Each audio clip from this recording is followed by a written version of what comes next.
बातमी अमरावतीतून शिरसगाव मोझरी येथे भूकंपाचे सौम्य झटके जाणवले। अचानक जमिनीला हलका कंप जाणवला।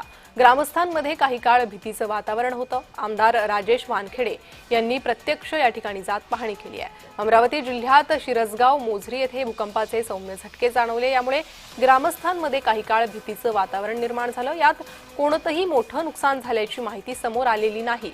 घटनेची माहिती मिळताच आमदार राजेश वानखेडे यांनी घटनास्थळी जात पाहणी केलेली आहे। ग्रामस्थांची विचारपूसही त्यांनी केली आहे। प्रशासनाला सतर्क राहण्याच्या सूचना केल्या आहेत।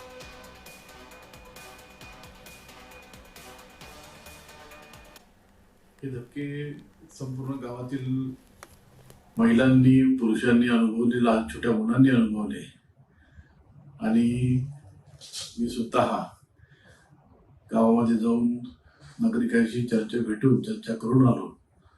नागरिक थोडेसे घाबरलेले आहेत की यापूर्वीही असा मागच्या वर्षी एक झटका कोजागरी पौर्णिमेच्या दिवशी येऊन गेला।